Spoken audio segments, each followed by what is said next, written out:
ನಿಮ್ಮ ಮನ್ಯಾಗ ಏನಾರ ಬಾಳೆಹಣ್ಣು ಉಳಿದಿದ್ವು ಅಂದ್ರೆ ಈ ಡೆಸರ್ಟ್ ಮಾಡಿ ನೋಡ್ರಿ ಒಂದ್ಸಲ. ಹಾಯ್ ಹಲೋ ಎಲ್ಲರಿಗೂ ನಮಸ್ಕಾರ, ವೆಲ್ಕಮ್ ಟು ಮೈ ಚಾನಲ್. ಯಾರಾರ ನನ್ನ ಚಾನಲ್ ನೋಡಾತಿದ್ರೆ ಅಂದರೆ ಸಬ್ಸ್ಕ್ರೈಬ್ ಮಾಡ್ಕೊಂಡು ನೋಡ್ರಿ. ಇಲ್ಲಿ ಒಂದೆರಡು ಬಾಳೆಹಣ್ಣು ತೊಗೊಂಡು ಒಂದು ಚಂದಗೆ ಮಿಕ್ಸಿ ಮಾಡ್ಕೊಂಡು ಚಂದಗೆ ಪೇಸ್ಟ್ ಮಾಡ್ಕೊಂಡು ಒಂದು ಕ್ಯಾಡ್ಬರಿ ಚಾಕ್ಲೇಟ್ನ ಅದಕ್ಕೆ ಆ್ಯಡ್ ಮಾಡ್ಕೊಂಡು ಚಾಕ್ಲೇಟ್ ಸ್ವಲ್ಪ ಕರಗಿಸ್ಕೊಂಡು ಅದ್ರೊಳಗೆ ಆ್ಯಡ್ ಮಾಡಿ ಚಂದಗೆ ಮಿಕ್ಸ್ ಮಾಡ್ಕೋಬೇಕಾಗ್ತೈತಿ. ಅದನ್ನು ಚಂದಗೆ ಮಿಕ್ಸ್ ಮಾಡ್ಕೊರಿ ಈ ರೀತಿಯಾಗಿ. ಇದಕ್ಕೆ ನಾವು ಸಕ್ಕರೆ ಹಾಕೋ ಅವಶ್ಯಕತೆ ಇರಲ್ಲ, ಯಾಕಂದರೆ ಚಾಕ್ಲೇಟ್ನಾಗ ಶುಗರ್ ಇರ್ತದೆ. ಹಾಗಾಗಿ ನಾವು ಮತ್ತು ನಿಮ್ಗೆ ಇನ್ನೂ ಸ್ವೀಟ್ ಜಾಸ್ತಿ ಬೇಕಾದ್ರೆ ನೀವು ಆ್ಯಡ್ ಮಾಡ್ಕೋರಿ.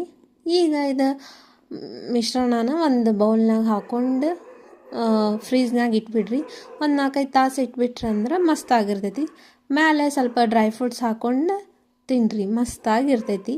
ಮಕ್ಕಳಿಗೆ ಕೊಟ್ಟರೆ ಭಾಳ ಇಷ್ಟಪಟ್ಟು ತಿಂತಾರೆ. Thank you.